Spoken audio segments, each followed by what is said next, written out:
Abo no what you say ya ne wiemu atedi abodoma apɛ baabi atɛ ɛbɛfa nimdeɛ sɛ hu sɛ edua ehim na mframa bi ɛbɔ wa na kyɛ sɛ ehurusi a odi ɛfa nimdeɛ ne nso ɔba abɛgye ɛho saa na yɛ nipa nso yagye yakonwa atena yɛ fidie no echi sam radio streaming live Facebook YouTube Nyankonton Fie TV Nyankonton Fie TV bomodi aso bɛkɔ Facebook ana YouTube twitwumika kɔ osisi a na type hye ma afei nso like na share so wonya subscribe yes abomodi aso be subscribe de ama me na afei nso wato abusuafo ne obi ankra sɛ ne nso yɛ ba bɛfa nimdeɛ ɛfoforo adisiamra with Dr. Parkwesi and yesi hunkonya de eba besom yɛ ba bɛhwɛ the hidden knowledge of astrology last week bobo hu esua ade ɛnɛ nso yɛ ba bɛto ato nti sɛ wonya mfrɛ wo nua ande wo ka achi nti to nsa frɛ obia na obia nta ne fidie n'achi na ɛnɛ nso yenya nimdeɛ foforo ɛnka de last week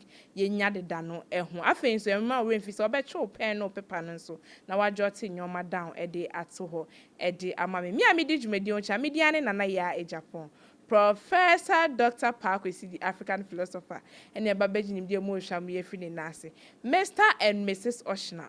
Say Tihana ne Yanoya Din say a name, Mr. and Mrs. Oshna mo adaroma, and it's me. Edre wiasia fane na no bia ensa etumi ka nimdie no ebi ewo nyamesafo enhya wo mu emfa mai Mr. Kobi says opedo papa pa dia emfa weni enhwe bebia bra na kache so bia so onimaduan edwuma ne ya oboa ono kwa ne nimedwuma no eni so from Mr. Kobi ewo 0247 050606 eno ene Mr. Kobi emma afen so doctor ebie na pron ato amobi bia ye friend age wan friend so on friend kwa dia doctor ebejo so me hwere so waba hada wo mahada dinkan efrem me ya egu screen yi ase 0548232133 and I say 0246238414 eno ne Dr. Emma said am ho esi pre-media me dan me ho tiawa aba me ba ye de adesua ne ebeto aso me ba sisi ya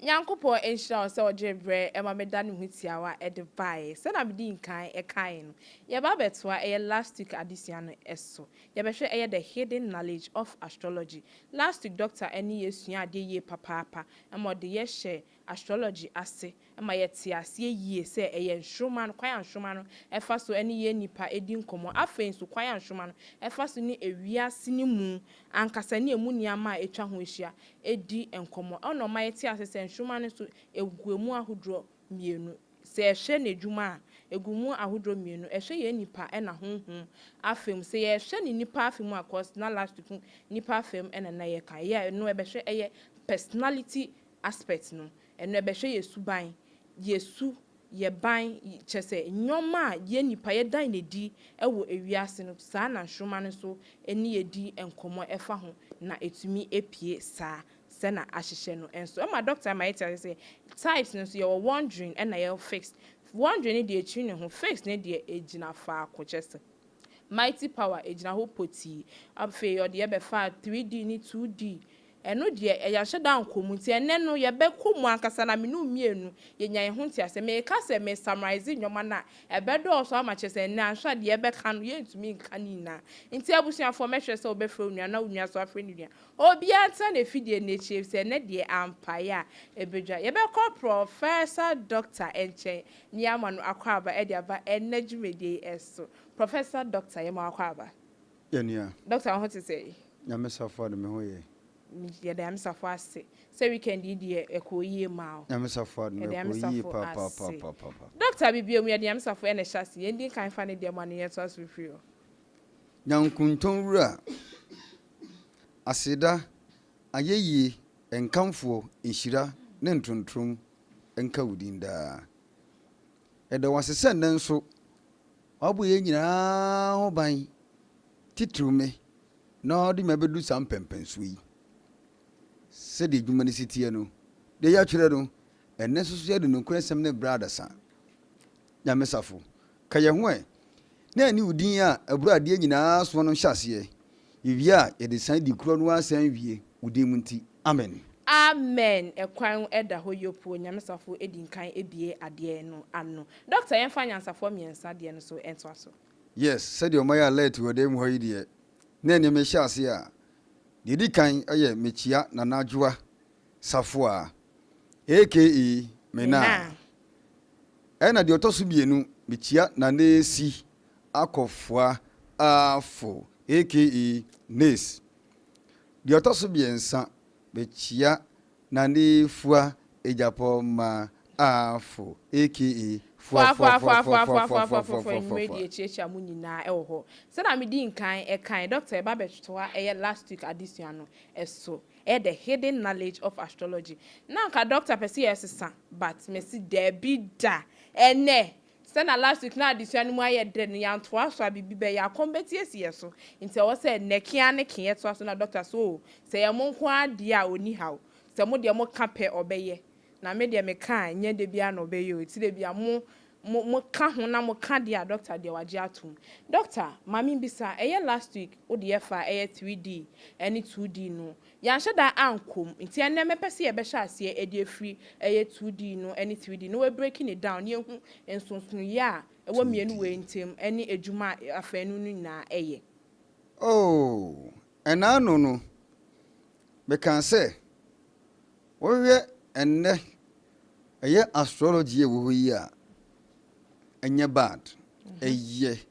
nanso emma information ni nyinara because of said the ade structures esitie nanso wo so pese wo ade biara efa wankasa wo ho enkrabia nai enkrabia ehome ti said yete ha yi a ya humi pese me kire se efrida ye wo unyini nano edi besi nne edekoda achi no de bia no ensumai omu yo madwuma entina omode ye abebudie ade watwere no mu kire wo se eye atiasefo nan ani mpanifo aduonu nan no omu nyina ye adwuma ewia ne anadwoa omo home ya kire wo se nyame de wontonko na ona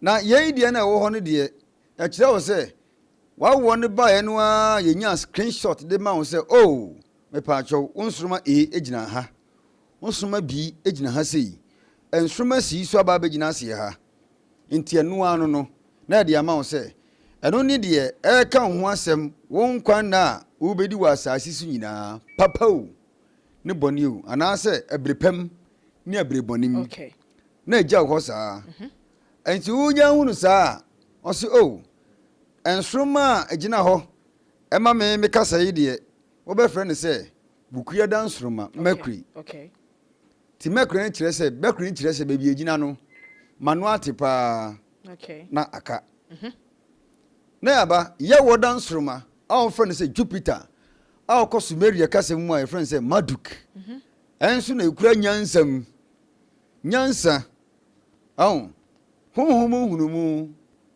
wahwei ane anamontenten my friend say long journey na ya kire wo say oh osimasi sa ya wo dan sruman ya wo no na ni die gina ha a kire say wei obehunu nyansa na ya twere bo ho na ya san ba ye die my friend say ashta anam friend say easter sumeria kasem enso oba greeks who am friend say Aphrodite. Oba Roman for her mo friend say Venus. Ono ne kura odo. Enti osumasi ne do no ebe ya odo kan na no so bo ho. Enya atwere bo wo wi a ewie. Enti ye no afi ya wasade ne ko nani mu a na chiachire mmesi ase. Enso nya chire mba akopɛ na na asa. Afi de aka nyina na nkrofo atie guso.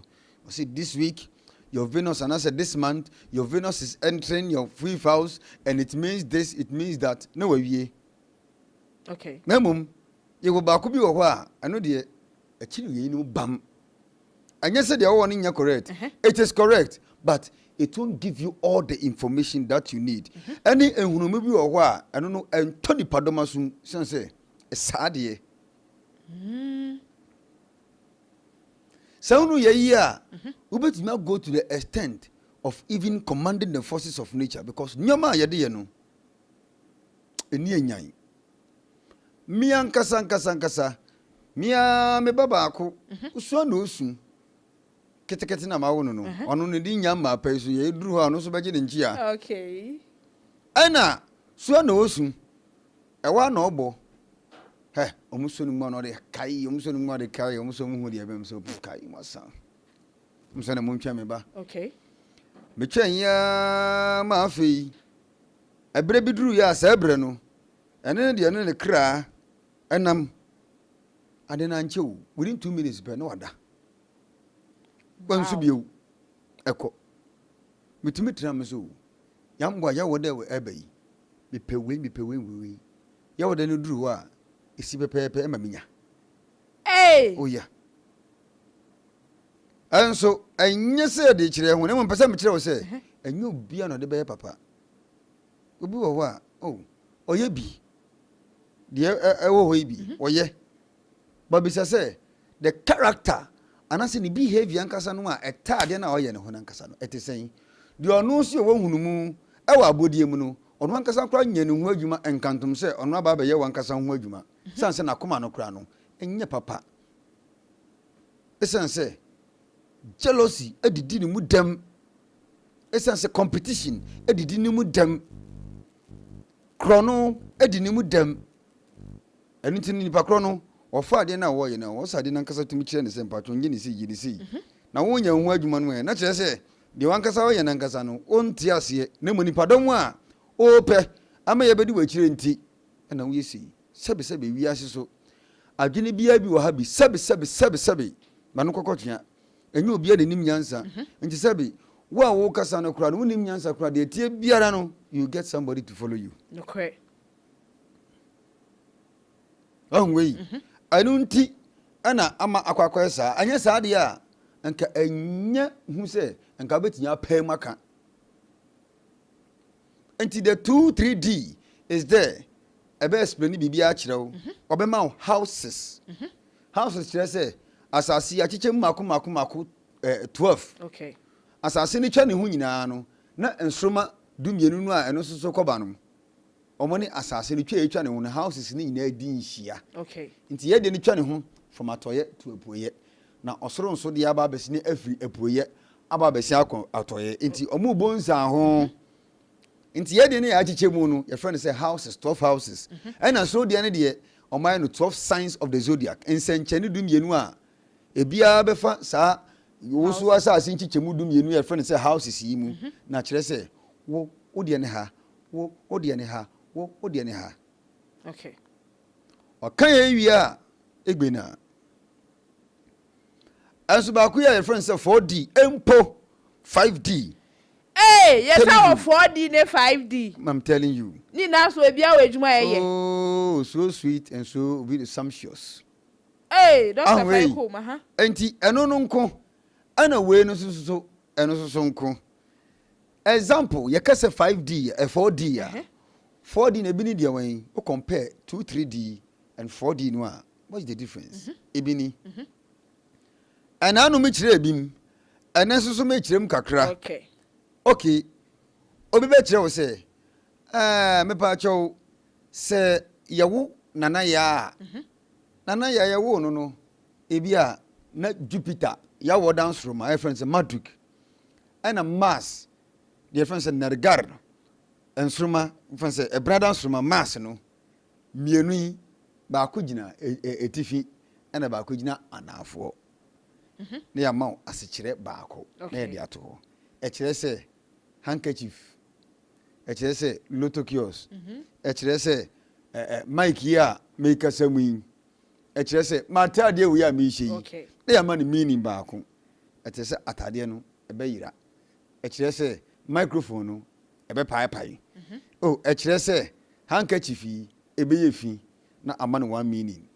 Enti obia ko no so ope the connection and I say the aspect and I say nkutamudi Mars and Jupiter dia epacho eyade ba ko sei na da honti the meaning is one. But 4D and 5D and can win chill. Ono the obeshe, some pacho, some kutauna mienu edienu. Why na di wachi? Why na wa puye na why na wa toye? Ato de bia Mars edi kan sorry. Ebe pie wo mem. Anase we di kan sorry answer na Jupiter na di nachi. Ato de bia Jupiter di kan sorry answer na Mars na di achire. Kasa omokanu e different. Oh. Your idea be a friend say, in your mind, it will come in the distant future. Your friend say, universal principle of perpetual phasing. Universal principle of perpetual phasing. I bet you will say, said your Samibo Hoya, a di adani, friend say, phases of the moon, brush, from new to the last. Edi adani, you know.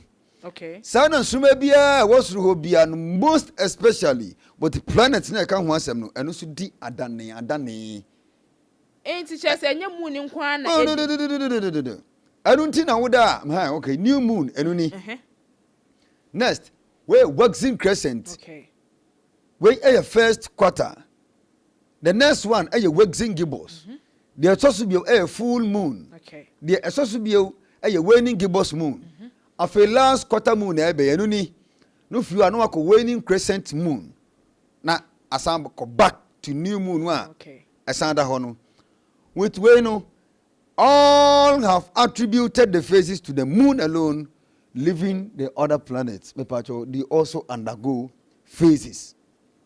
Hey. And also you're new, you're on waxing, you're after first quarter, you're full. And I say a waxing gibbous, you're full, you're waning gibbous, your last quarter, and you're waning crescent. Ebia komubi, enti ebia no wasechere. Eno na me ka say, se wei afro na wei di nachi, ana se wei ba bedi animu na wei sufru di nachi a, me pa cho enim wei a wamo wei esesa. Example, your faster body and your slower body, and your faster planet and your slow planet. Okay. Several planet be say planet Jupiter. Jupiter na offer Venus. Venus Jupiter is slow. Okay. Venus is fast. Okay. In the time biano planet Venus ebe sign Jupiter hon. Time biano obe sign hon.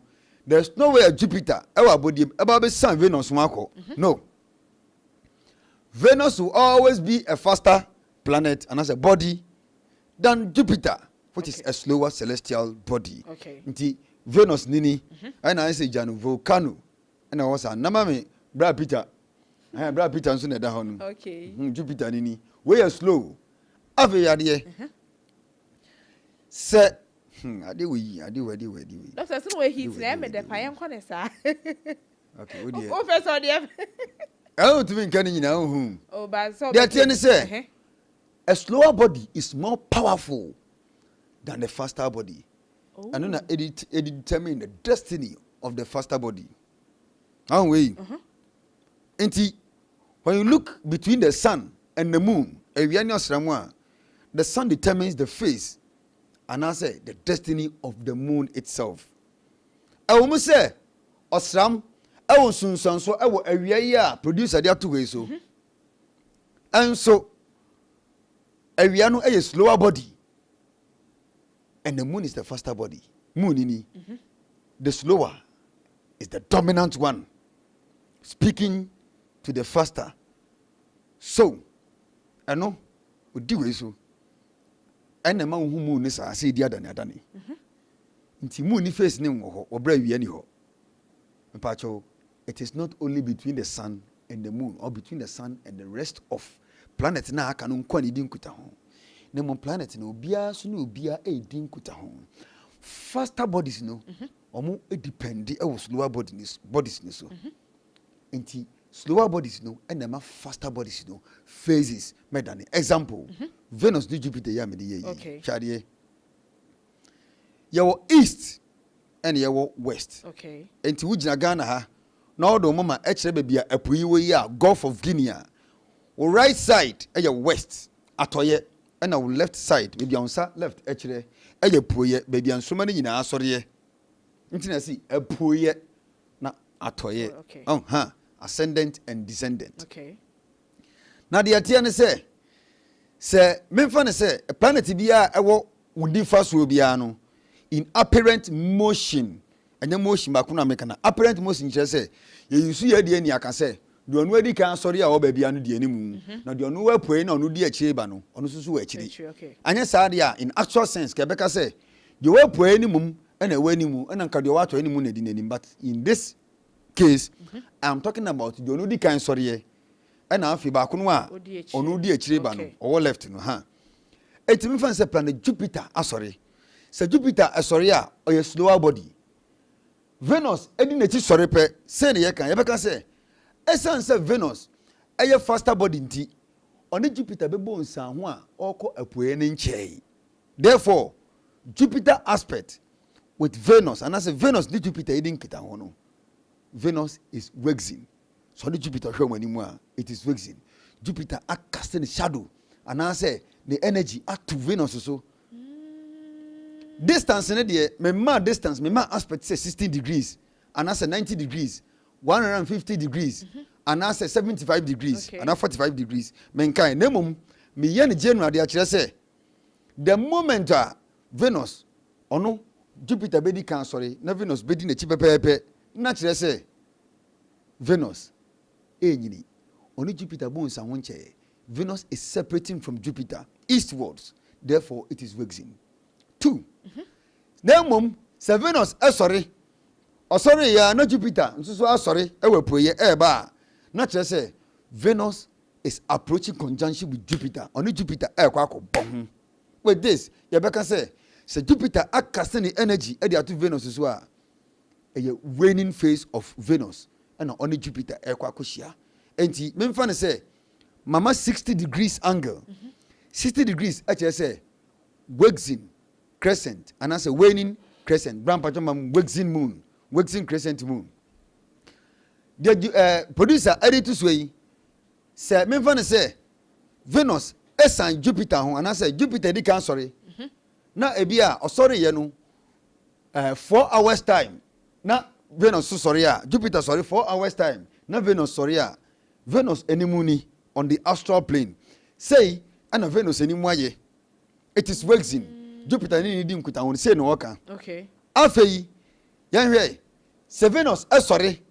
Answer na Jupiter sorry 4 hours time me pa choma mba ko no waning crescent. Me da say.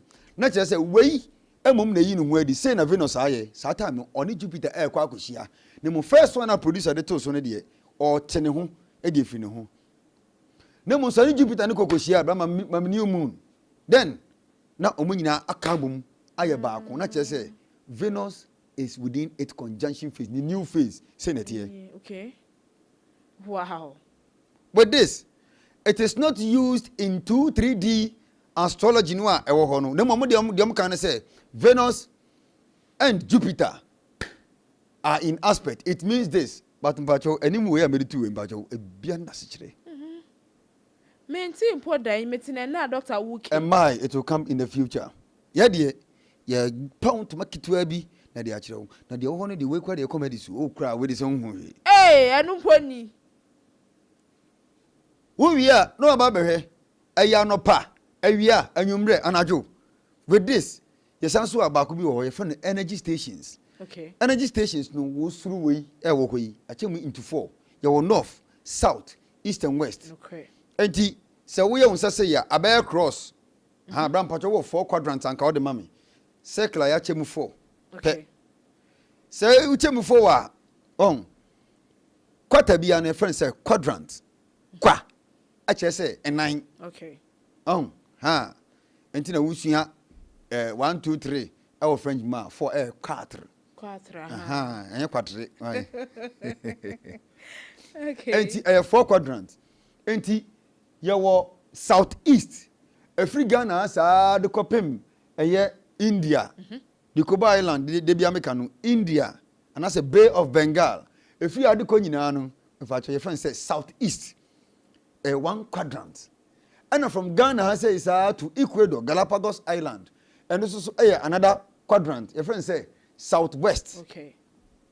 And Galapagos Island, saa de twam saa de fa akiro saa de bepie Flores Island amfa ne sɛ wo de Venezuela fu ben obefrɛ say Norway saa quadrant na wo no obefrɛ say northwest and it's another quadrant and afei wo firi also saa bia no saa de back to Bay of Bengal India 90 degrees from Ghana latitude east and so the northeast quadrant into southeast southwest northeast medasi into one say achemu nan no kwata bia no friend say quadrant saa we nyaa ntichemfo we nyaa friend say energy stations e wo ho stations Rampacho if you on the spiritual plane etheric and astral planes nyina no saa quadrant we nyina no ye wo energy bia da ho mepacho ni nyina nya pe asu bia ne energy se zodiac sign ananse zodiac sign yam nyamba so enam omofa saa quadrant we mu nyina in every 24 hours baby ebedru bia no e kire ahoden a saa zodiac mamisi zodiac nko a zodiac no ahoden a ekuta said ye mu dia dan ya meka say universal principle of perpetual phase no sounds so and zodiac signs we nyina no so of phases and so dan but the other who say ebia Gemini ejina between southeast that is baby anapa 6 o'clock saa de bepim 12 o'clock saa kwan ya da ye he nko a kwata ba ko say Gemini nam ho a say onam ho anopa so onam ho avia so onam ho anwumre anasa anajo one side nko a de yesusu dia no mepacho ni nyina no face owo mu nko enye ba ko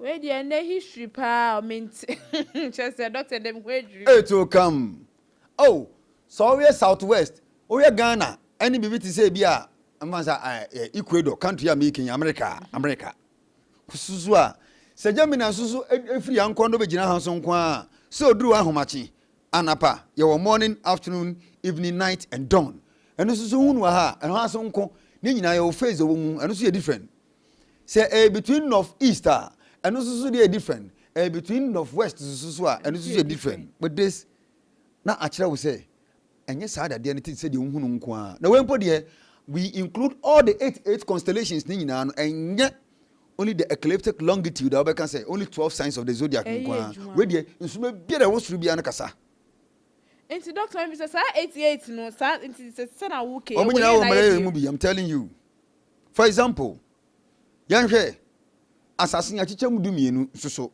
you say houses any problem okay na no yanko you say tena bia di kan one way that is 2 hours ansana ade abechi okay and that's 2 hours and say we any bedru ha no mfan say enne eye mfan say 21st March yendru okay 21st March on the 21st of March and soma insanchane a ewiane be wiem Pisces 0 hours right ascension and 0 degrees declination ho no be wo obedru oni ewiane nyina be fro eye apoye ahoma ascendant no at 6 o'clock am but 2 hours before obedru ha no say ebo 4 o'clock pepepa baby ewiane dru no be friend say the cusp of the first house afina oba be rem wo ha saa bia no we mu chekire mu a omu kire mu say eho no ensenchene Pisces ejam wo no ekire wo general character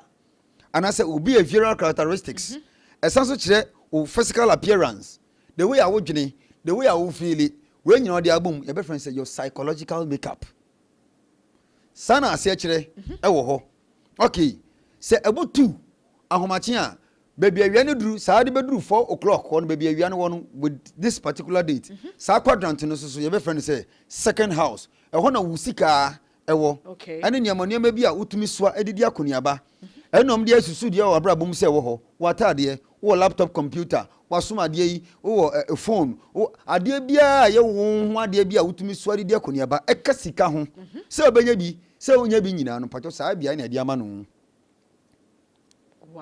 wow and afi 12 o'clock midnight saa de besi baby at 2 o'clock no on that particular date I gave so wo hwe saa quadrant no so ana say saa quarter ana say peace na wo ho no 30 degrees no a eno so be friend say third house wo nuanom ufi pamfo, that is your neighbors, relatives, that is distant relatives, uncles, nephews, nieces, cousins, etc.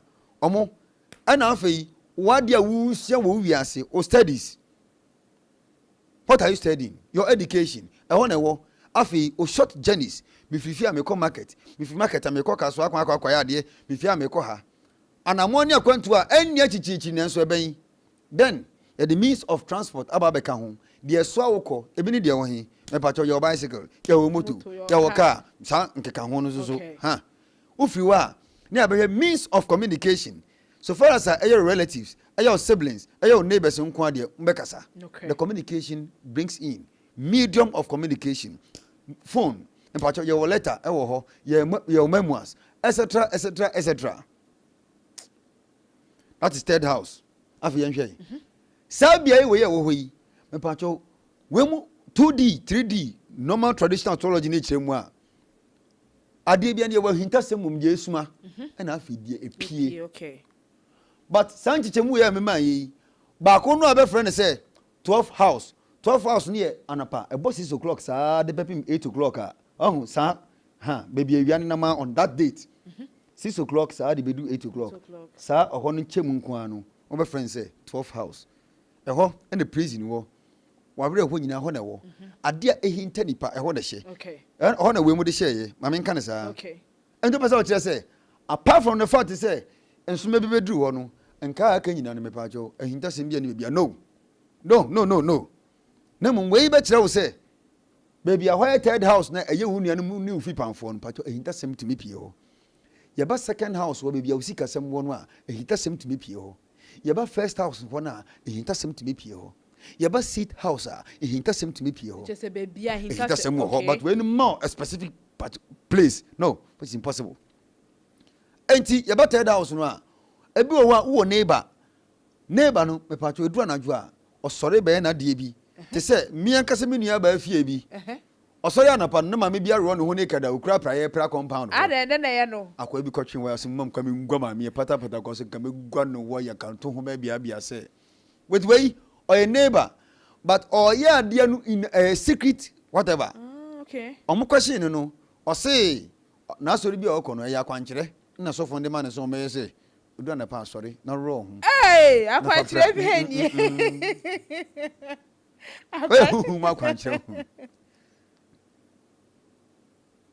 Anyway, or a neighbor, but that particular neighbor is doing something in secret.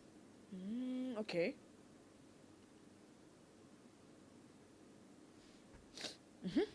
Oh, o neighbor no ebi e fie ra onye tenant. We am make a tenant. Otumi e fie ra obi wo wa bin. Ono no aboso no ba ko sinimeti sinimeti so e be friends on wan dey just too fast from yehin oyo hia ampa nti ono so na adwo a ono no so ye wade a odi sinase a okutwa fie ho chi akofie ho ne ade wa oni ti fie no wunim de ekoso wo ho with this ye ka say we so wo ye tenants kra fie ra ni otifie obi nti oyo neighbor with this oye ade di sie ebi a sabe emamomfa so obi ofie ho anase etwemo financially okay awe de be hu obi wo onu ani nua a ono ne wo sibling etumi sori de ne for baabi unnim say bia osomasi ana obenti na ye your success or your fall and also your losses and ye but this simple example is not a secret but identity one year identify or ye ni na ro sa but a secret ebi wo a obi wo owunua ba nua no wo na bia ne papa otete branches ono ba we ba onim no ono we su we but ni nua no monim bi te sem papa o me 53 oni mi nua no mu bi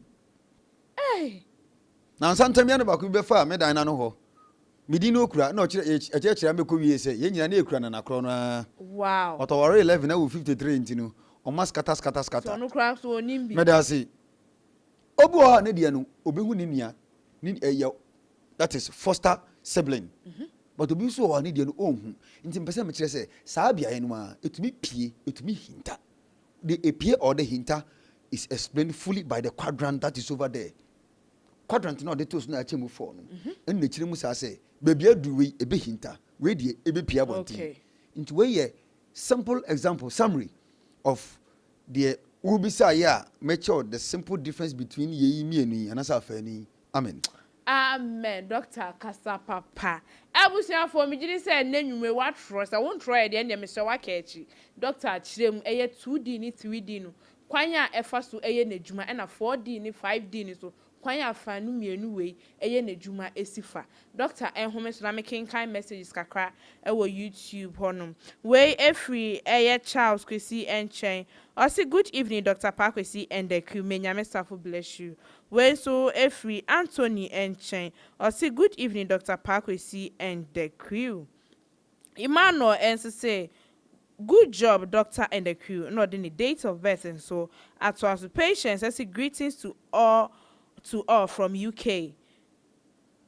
Relic and say does it have an effect on humans? Patcho then I hope so can.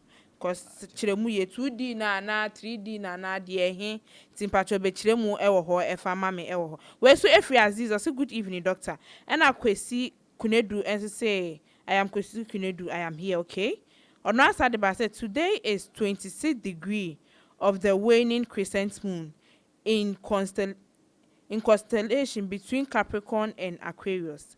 The moon is reducing to new moon on 18th March. Don't forget to do cleaning and purification. Every question check. On also the analysis or the aba and just a date of birth in the mode aba monto mo say that ye record date of birth no can who say wo betimi aba so no be bisa the opposite bisa efa date of birth no na ho adansi dia eye week we e course so efa eye basis powder no me say me catch me bubu adansi a week we nkrofo e dia send me a enya adansi kuma na menua ba ko bi na anu ya ye 3 days asema na me kenyo na chese ne maame ebubu ada ho chese wakoye adwuma aba just one day adwuma pe o sha ase no ne honam etutu mo sori a chese e ontumi sori ne nasimu na e chi no na esan say ye menuans me o friend me ka che me say na basis wo ho na wo maame eda mpem me say ensi da e wo me mabobo anu say me wo doctor dia me wadi na itime hye e na me kanfo basis ye de man say 3 days for no me sana maame si ho aye de no say cement kwa ma no kwa be pija maame abrewo enya asem ke so yesa wada ni 16 years ni 24 years intime hye to shumika bejo basis powder bi na bibia enye kama e wo ho emfa mo emulate ni na e beboa support immune system na wonso wetumi egira brand e wo ho o pedro bia e ma egushin as wetumi afre na chese de ohia bia betumi dia ma opa wo UK ne hehe ye de bebre e wo ho ensuro cause we got you e we call doctor nche na ya to adisia no eso doctor say a moon no phases of the moon and the planet in chem now dia mami what my moon say planet e bi quantum e bi go slow into what if say bia nipa no de e ko slow nkwa e na woni die mu a eno so e be edwuma sen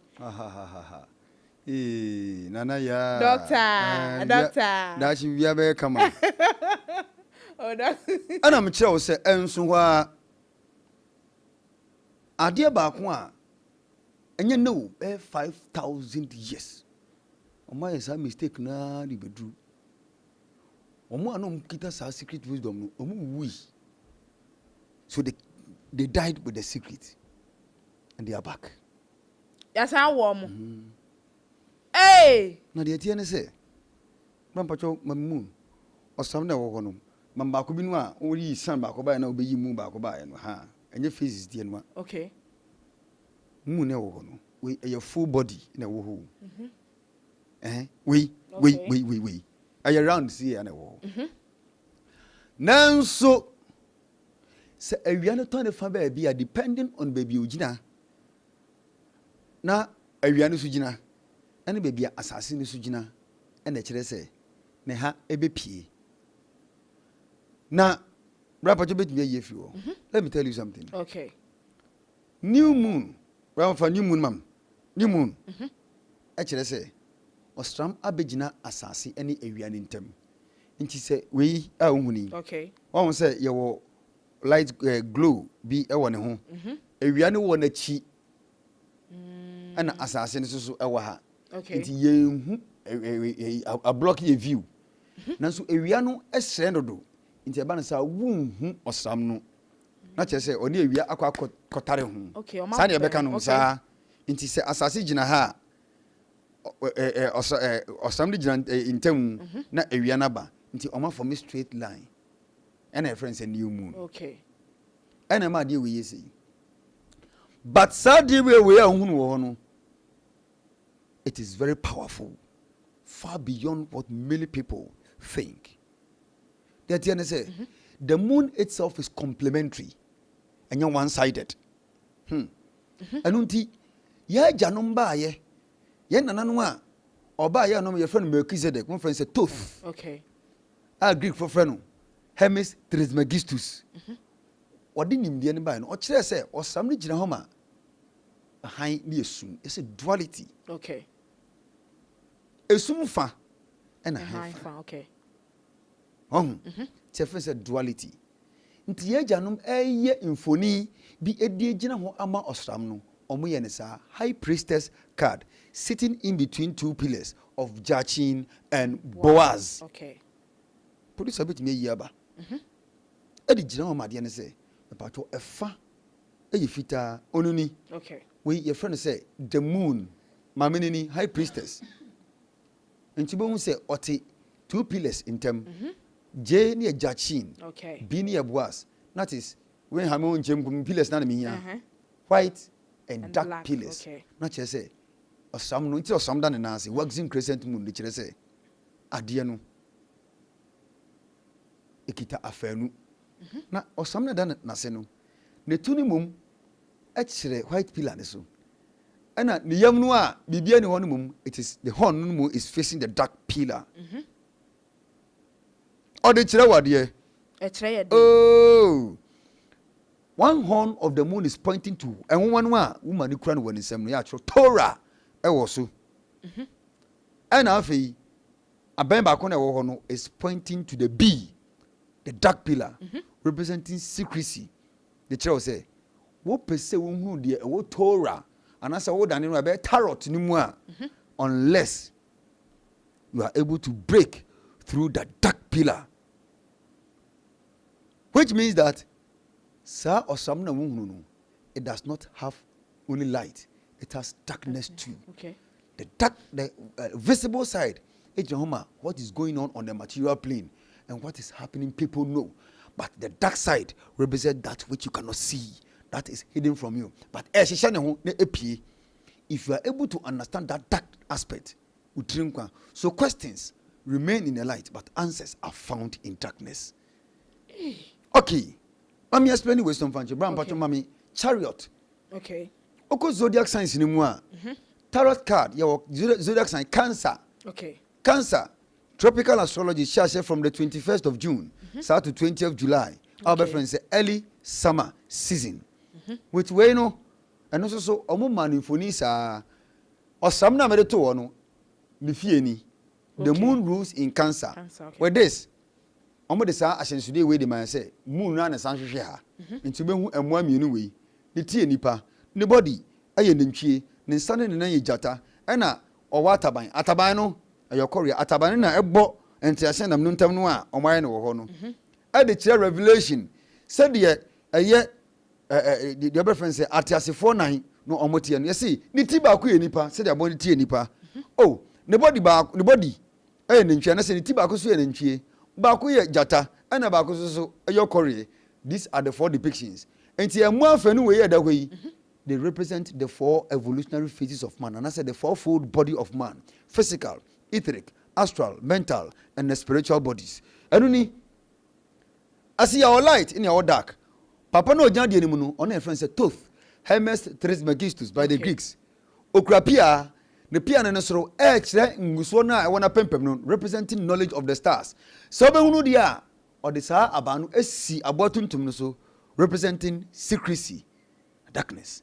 Inti hwene beti obe hunu say you were waning crescent moon. E wo ho na waxing crescent moon so e wo na betri baako. Okay. If you want to find the answer, question the ordinary says your boyfriend no so, but the answer can only be broken through with a spear in the darkness. Afi brampacho yifio ento sam na hu no omo de timing and omo de light side no kwa baaye no mo de be chechere e de counted time into your lunar calendar. So we and put your can say bosome aso. Okay. To see this. So who somebody say na kania atofa baby a mpacho e illusion. I don't say baby asum no wono ho nyina twafrim. Ahan ho nkwa na ye adwuma. Hey, wanna catch you. The dark portion you cannot see is the one that is representing the hidden side of life, the unseen, the spiritual world. But that's one say efana yira. The etwafrim no anu ba beka ho ma yefu no enu ho asem na mi kan. Okay. I don't explain this here. Okay, you're the high priestess no to no visible side, light pillar na yehunu, but your dark side no that is what they ignored. Inti we can count time. We have calendar for the astral plane by counting the dark side backwards. Inti we nyini no na dark side new. Brahma new moon. Esum side ni nyina no omo maami ni. Brahma full moon. And high side ni nyina no omo so omo maami. And na ode full moon. Omuso mu die ni na mom when for light side no o me jankae no na mo de we nkwa baaye anya djuma sa eti ye kan visible side and invisible side enti ye nya waxing crescent moon a moon ye tia se kwadu no a satam your waning gibbous darkness attached to the waxing crescent moon a enyini ho so kura ni meaning nko eno nti se awia no ne osane ne nko a edu nkuta ho a the visible side now, it is for the moon, but the dark portion you cannot see is represented by the sun, communicating its powers through that particular aspect towards the moon. Oh. Yeah. And doctor, you say that side now you see a break in your one. Asasina minu mienu ye nansi so no, eno na amasa ho na drusum. Anya se awia no ntumi mfa ni nyina. Awia no opese obo oma osam ni nyina light ni nyina, but asase no so ginam bi nti a block light ni bi nti baby a why dark no aya asase no na ama say esum na to ho agye sa ade no nti ugina osram so a na wo hwe asase a ye wo earth shine EARTHSHINE earth shine ne kire say sa de ayira efiri osram no ho no esum side no ugina osram no so a ohunu sa portion ni nyina ashan e wasase ho. Oh, sa na tie. Enti baby a we sum no ye asase no de ye na edi udi nkuta ho no. Enti osam ne ye half side ay light, half side ay sum. Earth no. And I block the rest of the light from the sun. Amafa ay sum san. Sa fa ni nyina o san so gina ho a o san hu asase se half aso. Okay. The difference is complementary phases. Now, they are not blocking the view. Now, some of them work. And Jupiter, any Venus, Seba could any Museba could actually with the visible side now, we ain't there, and you Venus nadia, but the unseen side, so duality it works, and duality only doesn't work in the moon. It works through all levels of life, microcosm, macrocosm. Bakadi. Cause doctor, then tell me because you pese who say bia sum na be dey decide you pese break near who dey ho. Cause last week no cast a hidden no cast no. Mama yan raw na ti ase hwade. Rampacho mam new moon. Ma chemu ada but for the life of mo hwe ni mfiti ase. Nya afi na osan ko echa ko hwe we. Won we a awia ni osram aka abom. Okay. Osram abegina asase. Ani owia ntam. Nte durusum. Eduru we a you see, dear a hinter. What is hidden? Okay. Dear hinter, what has not been manifested? Inti ejina homa dear friends abba seed. Biaka sie wa abanimu pao. Isumuni. Inti ejina homa dear sie. Inti wo yo okueni a ututu form. Now the abane shehosi ya. Now kataswa. The seed is buried. You cannot see it. I don't know who I didn't need to me and the potential is hidden. It is represented by the new moon. You see, it is our brain. The other two, you see, dear, and okay. Afiankwe waxing crescent. And you need to say, yeah, you see, Afi, I didn't apply every form where your farm, my friend said germination. Okay. What do you bring the paye? This is the beginning. To age, I'm a more different names. Edemanu, vocabularies, genesis, initiation, start, to begin. Oui. Asasiye, afiyadiye. Okay. Se enya shasiye say no, there is a dark portion. So dark portion, every friend say dark waning gibbous. Waning gibbous, ankasa asiye ne saying. Waning gibbous asiye ne say. Said dear wono, suye una wenya. Dear wesia. Dear would when you call you visia who. What was wati? Oh, a dear potty be a wee manasa abrabum. Once so only ubi air che. Uko ye jume be quite far so a bokano. I better know see when you experience and you are sharing with someone. Okay. So it represents disseminating your experience, teaching your experience, guiding people, mentoring people. Nina a waning gibbous moon. Okay. But this time, the dark side and a tarry waxing crescent. Dark side there, tarry nature will say. You should not communicate it. Hide it. Oh. The experience that you gain. So when your foot will feel behold, say I didn't know why your own research you. So research in Yama, why you no. I didn't know what shas yenu. Enya dear a hinta, a butter dear, visible one, who to one namono. In that I will say, do not share what you have begun. Do not share what you have started with anyone. Hide your experience, hide your research, hide your information. Do not communicate your plan prematurely. Okay. Now, I did your wish. I said, "Why then you feel no what does I see? I feel quite what do for things. Now they couldn't come more. Be a metu. Making fly, fly. Dino who Into a bonus ape. A liber bad dear woo yen. A dear young can once a make quem. A penny chili yaka. But this, not invisible side number A24. Dear wound, A24 say. Don't communicate it. Gather your experience, gather your knowledge, gather whatever mentorship from people, but hide it. Inti se wo visible one I bet you say when it reaches there, communicate it. But invisible one when a waxing crescent in what you say, you have started, but hide your experience, hide your whatever, face it. Do not communicate it once it is premature. Okay. Because there are enemies over there who can attack you. And the hidden side or the invisible side explains clearly how you should do your things. Planet be Venus in any Jupiter. In a Jupiter, I cast it said you sit here, and there are two Venus and in a Venus, I waxing crescent to say. The dark side is represented by Jupiter, advising the visible side of Venus say. Say. Venus represents love, but the invisible side, the tune of say. And you won't say, we moon near crescent in no way to see a gibbous.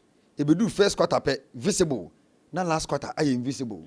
You will do waxing gibbous moon, not dark side, no, ababa winning crescent. You will do full moon, not darkness, now you're right. You say the new moon, so not light, no, I you do winning gibbous. Winning gibbous visible, never be winning crescent invisible.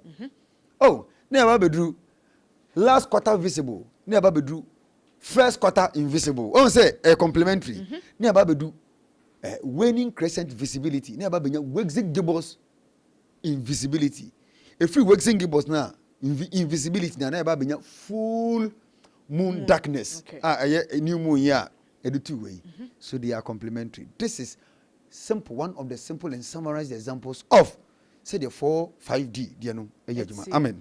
Amen. Now, doctor, won't say they be a cast knowledge is pa. Now, some knowledge to me. Now, so before I said on Sabeka Sanim Diano, just so ye be an answer, just ye initiate to one sana. What mean as Hanim dear way Nadia a ye Jumana? We yes, be initiate once a million in the Yame 5 ain't see Ubia. Ya Janumwa.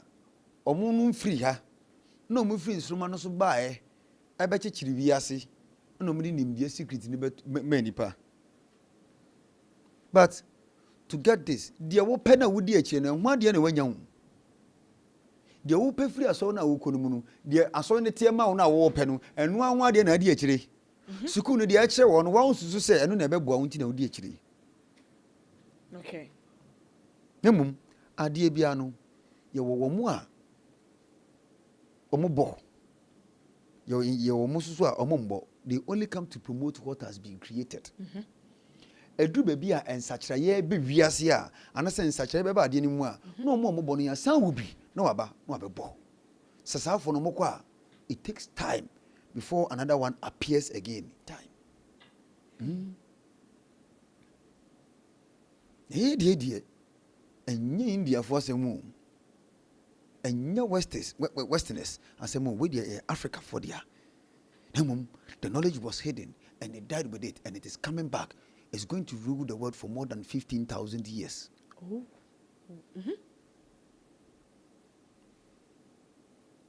Wow.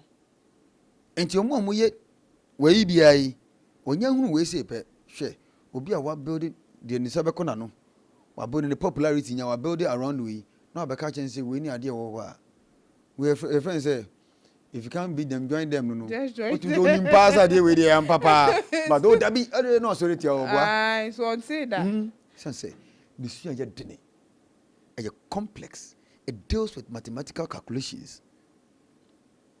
Because I don't use spherical trigonometry. We use linear equation.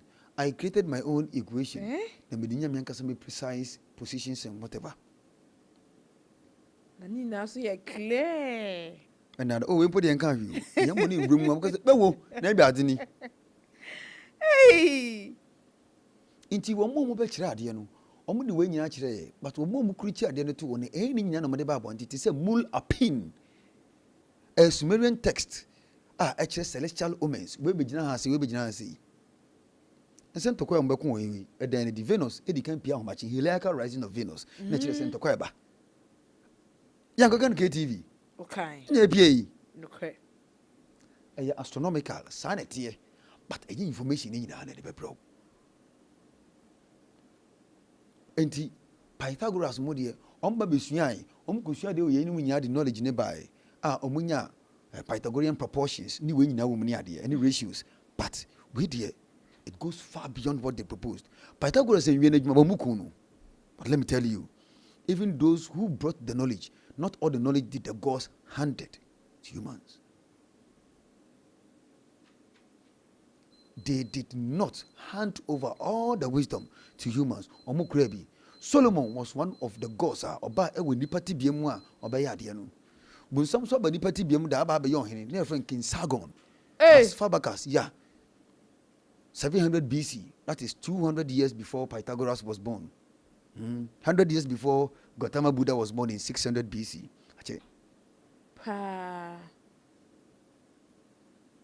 We are in the Atiano.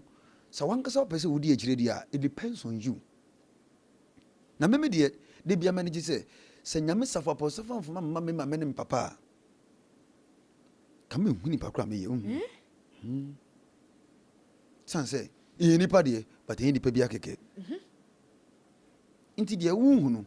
And so, Yansu, the idea Sumaya, Yansu, the brown, say, when more modi, and Susu, Diani, na Umuriai, na Katasu, into a home pupuye be any.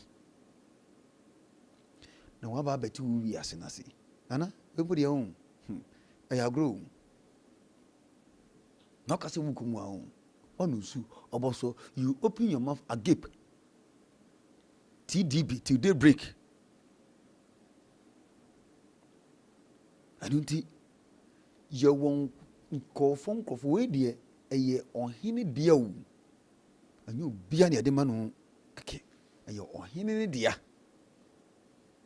Doctor, so be and you'll be any other man. I mean, say, I'm far. I'm not put out to order that. The idea in India, I was on the man. A dear piano, your successor. Successor, you modidn't. Now, a brofo. Omo join secret societies near Dina, and some of them have programs even. I don't know. Obviously, hiding who also tell you because omo archives experiences a ye janum nya secret ni kwa for so ye summon entities open portals nya omo archives nyina wo ho but we are seeing woman knowledge never ends in message ni nyina no wo de makan oh wa omo tuma ka che so mo kwa akoye but it is not, it wouldn't be like ade na nkasa ba kuno a e wo ho no tem ka che say nyama ni bi wo ho a ye kan wo ha eboso flash a it is not found within the archives of the secret societies. It's not there. Yemum ya chire di pebinum de da omo de ate omo wo ho into kaso betumi so sa the thing has already been communicated and taught to some people already omo so mu nyom ti into tata me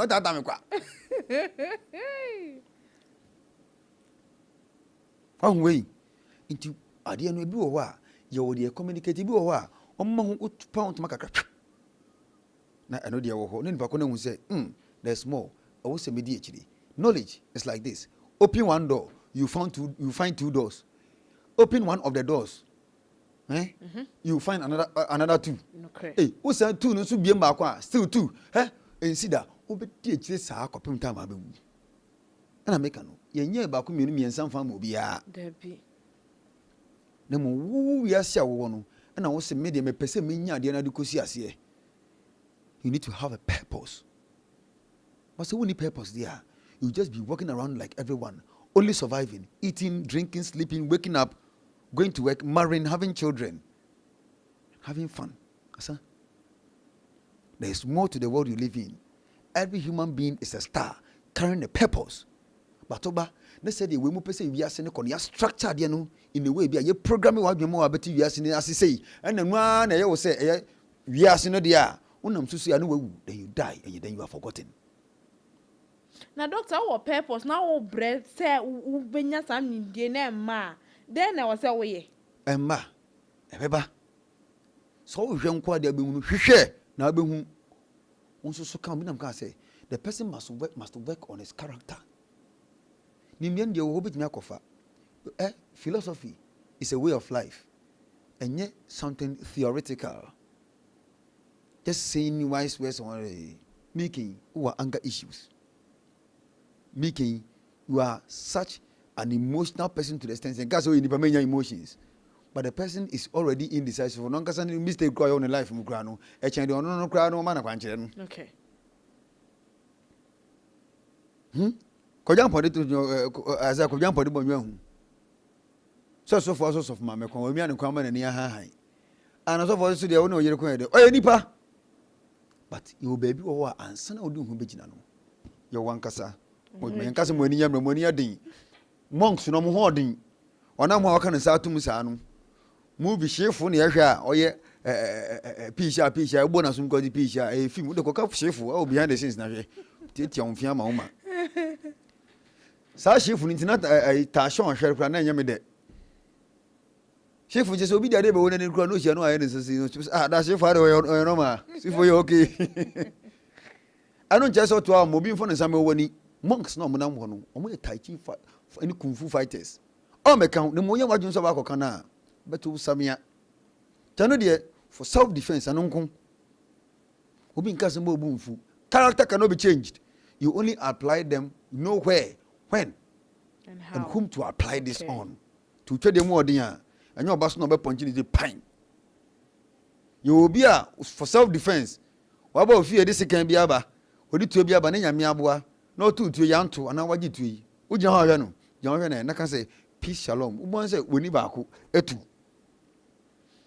Doctor, last week I said to me obi enshuma na enshuma na nipa na agin say am pese mi hu say enyankopon no na ama nipa ni tumi ko say enshuma de yankopon na ahyehye de ato ho e de ama obi bia na nipa na obegye ne yankopon na ama na esu tumi anase onu nipa na ogye no owo esu tumi a ode ye yewowa you are empty sana beka no ansa na yatetewa mwanyi akụkọ ne ba ntumi hwe ne ho so aboa bia ba ntumi hwe ne ho enti ohwe ba na de kodu ba bia wawie wa kire se de obesi adidi obesi apa aduane obesi akasa nipa fam obesi nsa akụkọ kura du ba bi na opa ne ba epese kire se eto de bia ababo ni nimu sem yehwe wa de kodu mpempenso bi wie a na fe ja wo say wo pɛ ama ye de wo pɛ. Make your own decisions and choices. Before, decisions and choices were made for you by your parents, your teachers. You do baby na ja wo pa ama. Unkra be na de ama. But ade ba ho no, obe pie busuam. Hemfa. Na ya kire kwan tutu anamon. Enti wonte sa de we enye da. Wonte da. Yei. Yan kire wo say ya me yendini wo few. Omo kire. Ayen krofo bi say o ka say, ya ka say obi ye fewdifu a it is the Bible kind no, and transfer fewdifu tran be say obi no wi. Ana wi ghetto. Ana drinking sport and a chese fewdifu tran bia. Wajira. Wana ka say onum wi a wa eboni. Enya boni. Wana ka say onum san wa eboni. And then the pako decision we take so be living life no. Onko ka nyame, ono ana de ne ho no so be no say ya. Ano so dey fa ho be. Ne mo ye ba brabo mefutu a. So the can who bebrebe say ya ebe ha wadwene. So what you say, but that it is not a sin. With way and so can be say the idea so sin the Inti me kan wa ba say. For the foot na be you be oti asori fie. Nyame eye kronkron bia na watwe mobile phone na o chat. Obitumi fa phone Snapchat. Obitumi twa ne ho kra. Oti aso dem na watwe phone ye BBC. Inti ho no nyame kronkron bia na wakwatana se edi few. Nyame fie na odu fie nsem ene asoro mema ba ko be pia bonte ko gya so danim ho edi nkomo. Wa so you amantem. What's the talking about mpabu ase? So for preaching na afi na ode ne mpabu ye dey ke no obi a twene ne behwe no nti wa ma so for preach no aye basa me masa mi ngono kan e. Inti with way or ye feudifo. Inti wonte se sa de na nyeda. What pain? Wo Sunday school, ana Sabbath school, ana wo mosque no, ye de we nyina preach you. E ma ye force so say di so. Odu baby wanyi. They cannot make the decision for you again. Say eja opa ma wo. Eja opa ma wa, ba cho wo ya watumba na se wontumra. Me da se ti enye se time a wo hye mpanifo nsa ana wa wo fo nsa nko na kire se wa ya boni ti ya hwe. We do bi anhwe wo, ababan kasa be lew. Cause or the effect any one so twi bebre wankasa nti wo star na wo ne a kire wo say masa ade wo ye mfa wo ye nye enyo obia ne ne da enyo obia ne ye wa no enye baabia na ekotena enye fie bia na etrem enye obia na efa na damfo enye futu obia na efa enso what is say nye pen. But onu si nani abie from age 20 you can man we see okay from age 20 to 30 eho eno nipa wa de bia wo se wo ye wo wi ase bia no bo anhusie na from 40 to 60 from 40 years na ade na wo ye no from 20 to 39 ko 40 no ehun sunsun so ahya se eba okay and that is the period that when ye gimi pa we are seeing 80% go do the fool themselves. Now Giannis Abamon is all about entertainment. Charlie artist you, friends best boys, girls. Oh, girls, somebody unya be a jippy. Oh, mama the unya be a fabi. No what 10 branches. Bobama we kumasi. We ewa wishi. We ewa kaneshi. 30 branches. Unya sika or de beto a investment no. One catch us says, oh my no papa. Ewa. Tio time call. Oh, ya show manne. When we SS, you do as be a dream, Unia. So, Tia, Sana Mecano. Okay. You are 2 hours brabosu. Enti, or for still among way. Your mother works, your father works, and I will free Muffy. Ufri Muffy, ya. Just say, a one woman, Mato Munti, they can manage themselves. Crack, maybe I'm wearing your means. Ufri Mono, maybe I don't would do tea fem.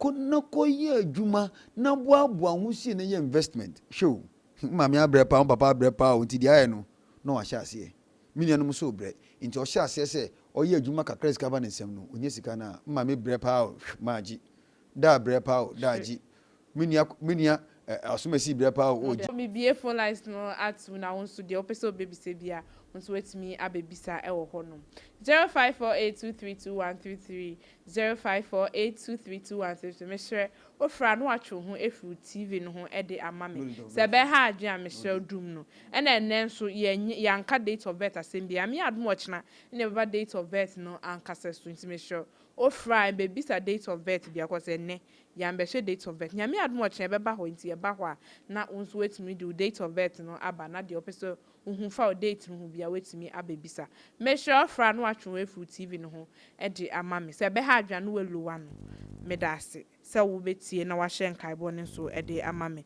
making kind messages kakra e wo YouTube hono we every Derek enchen o se Monday born on so ne de eno no when so every temper enchen o se if someone wants to know his purpose, can you help? We they say I keep saying my doctor. What the point afraid we chire ho why? The hian say my ogusu ya se point ya no afre. Ene de enye kasa. When so every Derek Nacho say watching you live from Canada. I say Charlie, my life has been going down and down. I feel very frustrated. Please ask doctor what he can foresee. No the date of birth no atwas no the din enti che se e no ye pon anu afre why pacho di baby aka se free man pacho ma ne so ka ka ma mi hello pacho me tonka hello pacho di baby aka se free Mr. Free Ashamai okay pacho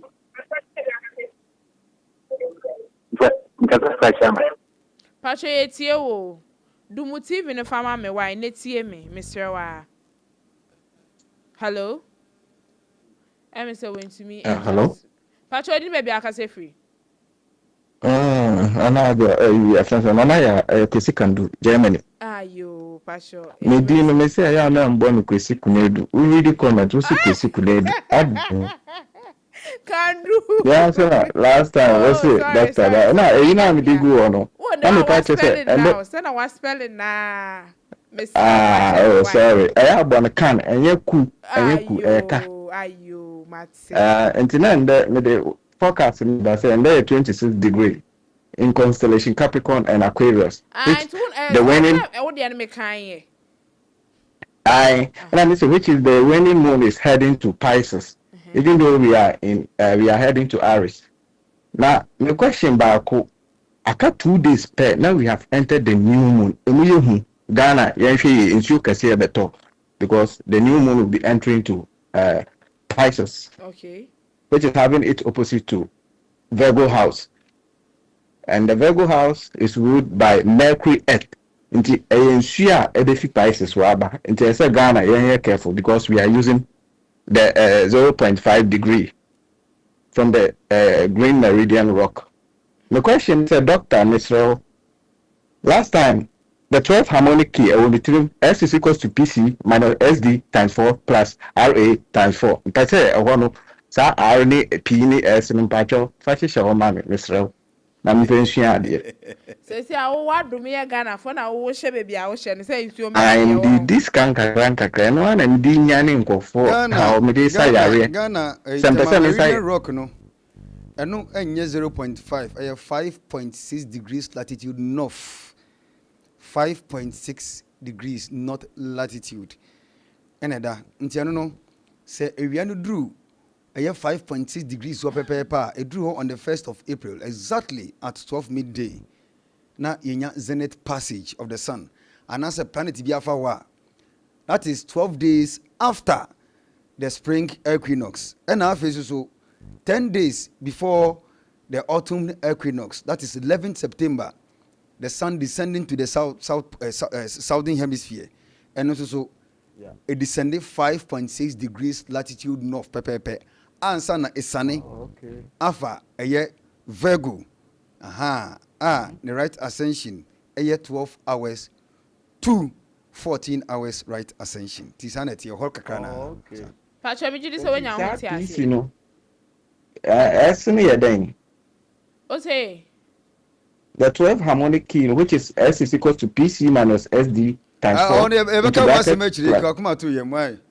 Hey, doctor. Oh, when you said doctor, the one can do a bachelor is through. It's a doctor, but I'm saying no person sign petrol a pen was saying after a day abaso 0548232133 WhatsApp consult me after a join. Miss stress our friend who do TV no doom no cause it's so I ban is not metiti feedback the ban is uncommon no enye de nti me sure friend who do TV no a day amami 0548232133 WhatsApp consult with me after a day abaso when so or no when so every temper and say, doctor, how can an individual learn it by himself? Hey, adwuma so. Ye wo bia ne de ade ma no. Obu ho asem kire wade a untumi enfe bi nka ho bi. Yo safo ne wo ho. Wo che mo dwumtuni bi sa. Wo che na 1000 years obe next time say wo che nsefa i aka ho na afi wafa. Nchono no de no but ade na oye no na ni ade otonyumo papa but sa creative aspect no ne sa dynamism ni na fa de obeyama no agu phone so na obekwa kobo ati asua no eno na ka no ntono 1000 years grass anote ani obi wo a ono de ade no nche no kwa no otumi tie ade bi eka ho enti asuno obi a ohwe obi ti se Plato, the most famous philosopher, Obe Wiasi. Na kola ne Aristotle, but no mujidi different. Okay. Aristotle, osheni image a say ordinansa achire soro. Ana Aristotle ordinansa achire fom. Plato de ne he believes, and I say he believes that the principle of life is spiritual and metaphysical. Ordinansa achire soro. Okay. And Aristotle didn't de natural form. So ne fully material. Oh, spiritual need, but ne is based on the foundation principle of materialism, that's the material aspect. Into on ne no into what is metaphysics. Aristotle would define it from the point of view of the material side. And now Plato will explain it from the metaphysical and esoteric side. Okay. And so back when the chair back where you and obi who be the same thing as no be a said nyamisi bo no. But oka so beso ade na kwanimu a wo ye nyina no na wo nyini wom so me start ade we no 2018 na me ni bi about astrology. Okay. Na me numerologist pe but na mate astrology da oh so sa me hwe mo so ki ma me hwe ade kro de nkra na etieti maso hwe me so enu ani oh okay me wo de wade bi kirem na me hunu se gbom because maybe I mess up a codru. One person that any mamma no crown. Oh, you who can know as no be a intimensu so media no. It's as a bompire, meaning pipe by butcher and yamesafo. And that obedient did chiram yanacho. Okay. And ye, and I do so on Menecasa Sameti, Miss Menecasa. Yes. And the astrology side of her. And your back will be sideways, no be cunning yamino, no being now. And you're going to be in ya, no say, on no dear Natissa. And so, Obian in idea. Amen. It's the doctor when Nippon or try, cry, and fan. Obey a bee. I said, or rabbits, a mebra your free, ya, because he can do ya. Nidiano. Oh, yeah, I know be some say S is equal to PC. Well, minus into bracket SD times 4 plus. RA times 4 bracket close. Then, but not you winning about PC. No, PC na key. One PC now. What jira? Who that? And even though the man is a formula needing now, so now when po a precise way when come your bakubi or I know the I found approximations. No, remember could have your mantia. I bet so the exact. Oh, constellation. I was saying. Why na sorry pa omo say we na sorry why na gina combine we so behu eno de PC na the highest one obetimi a chene sisi a afa moon phase we be gina constellation Libra mu e bia Libra da be na be nya first quarter moon Libra in April pa every month sisi a obehu sisi a anya afi na okotena se atwatwo akofa we akokọ hwehwe mansa obehu clear. Wow. Eno so de wo ho ebi ye zn minus mn is equal to pc ana yo ba ko so your two lunar equations wo ho your first lunar chart your second lunar chart equation wo ho so ni na age ma separately me na da ba ko obefa zodiac no nko no fa ebi empese Sagittarius me say in January face of the moon be ne fa ho. Okay. Into one fa o star and I say zodiac and be ma any oba ko bi oh abosen de un kan say zodiac sign we na pese me hu say face we gina mu o abosen and I say month we esi mi about 215 na constellation ben and a surface of the moon we be gina mu na no ama into esuro bia na adwuma obi ade enye ba ko. Okay. Enti your 6 great equations of all ubia wona djuma eye emu ba ko any x whatever yeah kwesu can do boy me di djuma nu mu hayi enu po 6 when I no po aboba when so every Derek and Cheng I see you guys are doing well and will grow. Okay, on our side I said please I beg you just read my message. I want doctor to help me to request because I am so stuck in life. Pastor me see anu ne de pon a no afre we chire ho de ama me why Mr. he ni pa ebrewu Pa ma bre no amenche o secret bi the whole call a spade, the whole world,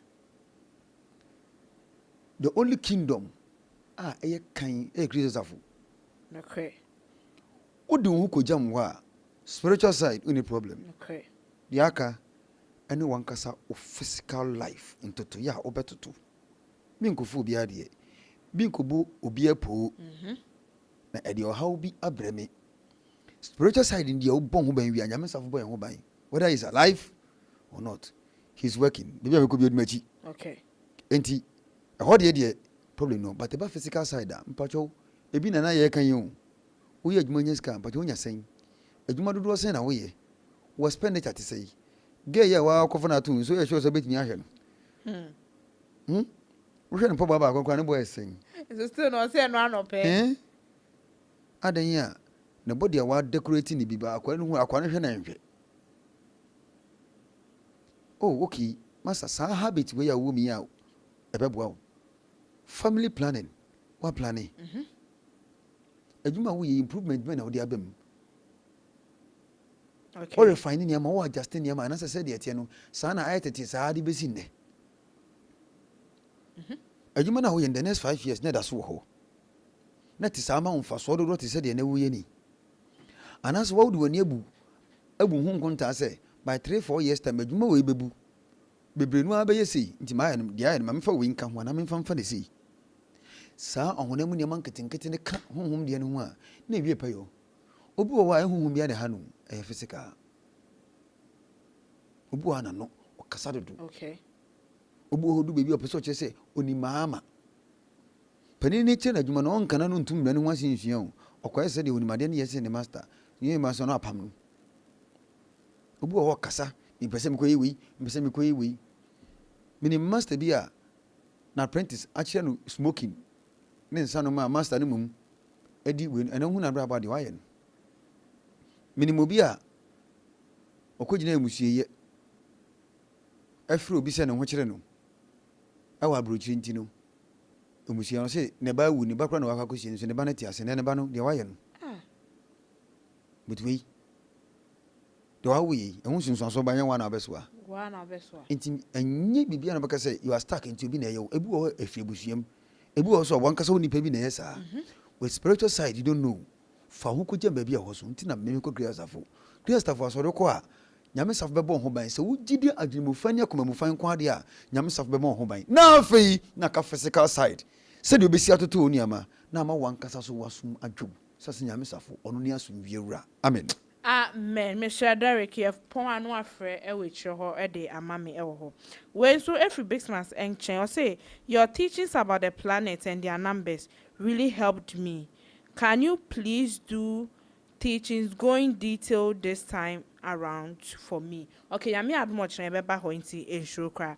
When so every Aziz and Che. Also, good evening, Doctor Parkwesi and Nanaya. Thanks for your education. Yeah, that's it. Ewo honum. Just a date of birth in the aba. Now, so yami had much na any beba date of birth no. Eso, Doctor Yebreno Ayabe. One December chato. Abreko. Yamaka ne say nyamesa fu nshiro bia. Amen. Amen. Amen. Ade no ye na unhu so a yen kakrakra. Yen kakrakra.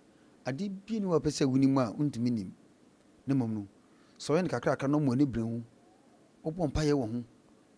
E de kire nyame kan no a si nyamesa fu ma mia hoode nyansane nim de na memfa nye wadwuma. Mpa ba akopanu anu no. Mi mo mpaye 1 minute brother. E wadodo. Bedam nyam safo asibi a na me sere ba ko yi a dem nyam safo kai me gidi adwumfa na kuma mfa ntino anadwi kura sa nti de bia oyi ne ho ba we ye ni sei asa o sori a afidi aka nyina ya wa na no ho kasa wow nti ade bi no apese o ya ntbi nye fanyame safo di bompa yese sign ade no besi ayama wo na wankasa wa abrabon physical life susu wa sign atoto budi oma yie aka ho fo no kuradie ebata ho emfa ho nkobata obi a odi fa ho twu enamfusen bebre amwa apiepie bebre amwa na wo ya ne saa obi hu di abrabon no besi ayama wo nyame safo ya adomo china ebeto aso amen. Amen. Ebusia for aha and a bread, my kind of digimedi no esi. This yammer with Dr. Parkwesi and you see whom kunya, ya de ever soon. You share the hidden knowledge of astrology. Me just name me, wasting a day ye papa. Let the doctor come. Intimation will be being to me and Jibra. Shed that pet time. Ne ko YouTube and Facebook or ne ko see. Na ya me ad watch na ya bass and be say bia onso. Pese obi se bia wetumi abebisa ewo honum ede amaye me amedi dwumedi oncha media ne na ya Japan Professor Dr. Parkwesi the African philosopher ene agi nimdi omo shami efrini nase Mr. and Mrs. Oshram so mbo ye chidom ama time bia yetumi de adesua no ebesum ewiase afane na ya Mr. Fuensho Mr. Kobi say fa weni ekire no From Mr. Kobe, it was 0247050606 and no any Mr. Kobe Emma. Doctor Ibian Apprato Amo Bibia. What person of free bia free 0548232133 and may you screen as you with me. Afraid. Nyami Adwatchna, Yeveshia, Macau.